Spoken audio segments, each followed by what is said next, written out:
दोस्तों Xiaomi ने launch कर दिया इंडिया के अंदर Xiaomi 14 और अल्ट्रा मॉडल अपना 14 सीरीज़ का, जिसके अंदर प्राइसिंग कुछ ऐसी रखी है कि भैया 14 अल्ट्रा 1 लाख का है और सिर्फ 14 70,000 रुपये का है। मतलब प्राइसिंग ऐसी रख दी, वो भी इंडियन मार्केट के अंदर, और नाम है Xiaomi।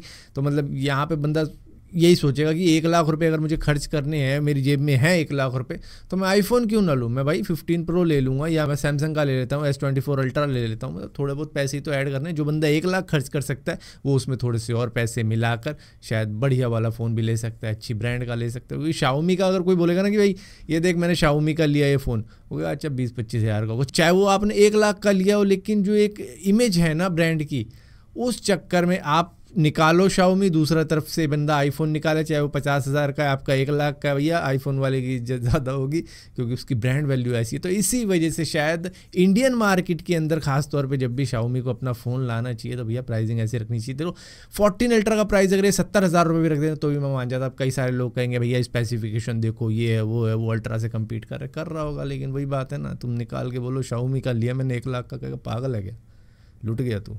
दोस्तों ऑनलाइन फ्रॉड की बढ़ती हुई एक्टिविटीज़ को देखते हुए आईटी मिनिस्ट्री ने लॉन्च कर दिया एक नया पोर्टल जिसको कहते हैं चक्षु, जिसके अंदर आप अपनी जो भी आपके साथ में स्कैम हुआ है वो बात बता सकते हो, जिसके बाद में इन्वेस्टिगेशन वहीं से चालू हो जाएगी। मतलब आपको कहीं जाने की ज़रूरत नहीं, क्योंकि कई लोगों के अंदर ये होता है कि यार ऑनलाइन फ्रॉड हो गया, अब मैं कहाँ जाऊँ कहाँ नहीं जाऊँ। तो यहाँ पर सीधा ही चक्षु पे जाके आप अपना स्कैम या फ्रॉड रजिस्टर करवा सकते हो कि मेरे साथ हो गया। यहाँ पर पूछा जाएगा आपसे कॉल पे हुआ है, SMS पे हुआ है, व्हाट्सएप पे हुआ है। एक ऑप्शन और दे देना चाहिए था यहाँ पे अदर का, क्योंकि किसी के साथ में टेलीग्राम, इंस्टाग्राम, फेसबुक इधर भी तो हो सकता है, तो एक अदर का भी ऑप्शन होना चाहिए था कि भैया दूसरे वाले प्लेटफॉर्म के ऊपर हुआ है। और इसके अंदर फिर आपको अपनी डिटेल भरनी होगी और स्क्रीनशॉट भी देना होगा, जो भी स्कैम की बातचीत हुई है या फिर जहाँ पे भी स्कैम हुआ है उसका स्क्रीनशॉट या वीडियो रिकॉर्डिंग दे दो एविडेंस के तौर पे कि हाँ भाई तुम्हारे साथ में स्कैम हुआ है। जिसके बाद में फिर ये इन्वेस्टिगेशन चालू करेंगे, आपको एक रेफरेंस नंबर मिल जाएगा जिससे कि फिर आपकी जो भी इन्वेस्टिगेशन होगी किस स्टेटस में है वो आपको पता लगती रहेगी। दोस्तों सोशल मीडिया के ऊपर हर छोटी से छोटी बात को बड़ा करके दिखा दिया जाता है, जैसे कि एक्स के ऊपर किसी पैसेंजर ने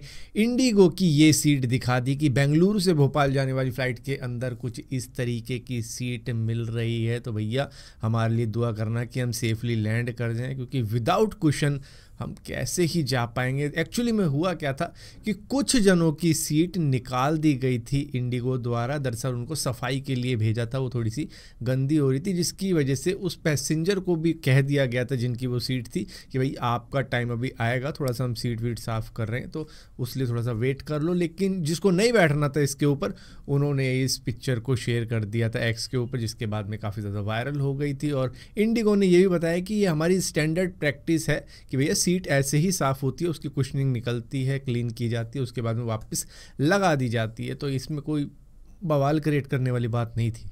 दोस्तों यूके के अंदर 27 साल के जोसेफ हिगिंसन को बटर चिकन खाने से कार्डियक अरेस्ट हो गया। दरअसल वो बटर चिकन लेने गए एक दुकान के ऊपर और उसके बाद में वहाँ से ऑर्डर उन्होंने टेक अवे कर लिया कि चलो घर पे ले जाके खाऊंगा। और घर पे ले जाके इन्होंने एक ही बाइट ली होगी कि अचानक से ही इनको कार्डियक अरेस्ट आ गया, जिसके बाद में मालूम ये चला कि उस ग्रेवी के अंदर जो कि चिकन बटर के अंदर डाली गई थी उसमें काजू बादाम का यूज़ किया गया था। अब आपको कि भाई काजू बादाम ऐसी क्या चीज़ हो गई। दरअसल इनको एलर्जी थी काजू बादाम से। इससे पहले भी इन्होंने खाई थी इसी तरीके की चीज़ें जिसके अंदर काजू बादाम का यूज़ किया होगा, तो उससे भी इनको एलर्जी हुई थी। लेकिन इतना फेटल रिएक्शन कभी भी नहीं हुआ था इनकी बॉडी के साथ में। हालांकि ये एडमिट रह के आए थे इस इंसिडेंट के 6 महीने पहले, अपना इलाज करवाया था। लेकिन इस बार इनको ये बटर चिकन काफ़ी ज़्यादा महंगा पड़ गया, क्योंकि ये खाते ही इनको एनाफिलैक्सिस हो गया। ये एक लाइफ थ्रेटनिंग एलर्जिक रिएक्शन होता है जो कि इनको ऑलरेडी था काजू बादाम से, लेकिन इन्होंने रिस्क लिया कि भैया टेस्ट के आगे जीत है, तो इन्होंने उस टेस्ट के चक्कर में अपनी एलर्जी को भुला दिया और उसके बाद में एक टुकड़ा खाते ही इनको वहीं पर कार्डियक अरेस्ट आ गया। दोस्तों गुजरात के रहने वाले 23 साल के गणेश भारिया, जो कि NEET क्लियर करने के बाद में MBBS करना चाहते थे, लेकिन इनको मेडिकल काउंसिल ऑफ इंडिया ने मना कर दिया कि नहीं, आप डिस्क्वालीफाई होते हो क्योंकि आपकी हाइट कम है, आपकी हाइट सिर्फ 3 फीट की और आप एमरजेंसी सिचुएशन को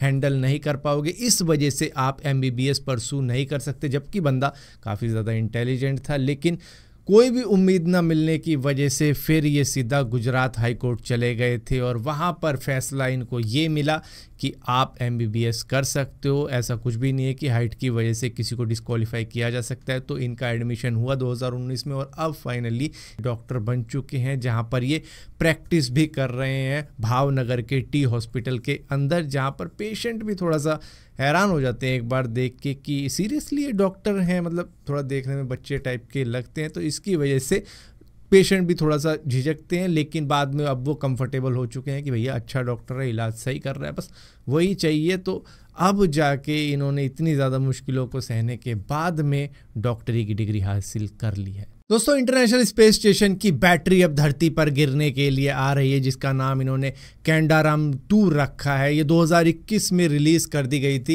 इंटरनेशनल स्पेस स्टेशन से और उसके बाद में अब जाके धरती पर री एंटर होने वाली है। ये करीबन 8 या 9 मार्च तक री एंटर हो जाएगी। अभी भी नहीं पता है कि ये कहाँ पर गिरने वाली है, लेकिन फिर भी बता दूँ इसका साइज़ एक फॉर्च्यूनर कार जितना है और इसका वजन 2.6 टन का है, मतलब उससे भी थोड़ी सी ज़्यादा ही हैवी होगी। जिस तरीके से गिरेगी उससे इसका वजन और भी बढ़ जाएगा। हालांकि एटमॉस्फेयर में जब ये एंटर होगी तभी एग्जैक्टली मालूम चल पाएगा कि ये किसके सर पर गिरने वाली है। फिलहाल के लिए कह रहे हैं कि ये नॉर्थ और साउथ के आसपास में गिरेगी, कहीं 51 डिग्रीज का एंगल बता रहे हैं। तो देखो भैया कहाँ गिरती है, तब तक हम अपना सर बचा के भागते हैं। हालांकि जो इनका डार्ट प्रोजेक्ट था जिसके अंदर ये एस्ट्रॉयड की दिशा बदलते थे, क्या ये इसकी दिशा नहीं बदल सकते थे? मतलब 2021 से ये गिर रहा है, कहीं भी गिर सकता है। हालांकि अनुमान तो यही है कि ये समुद्र के अंदर ही गिरेगा या एटमॉस्फेयर में जलकर खाक हो जाएगा। तो देखो क्या होता है।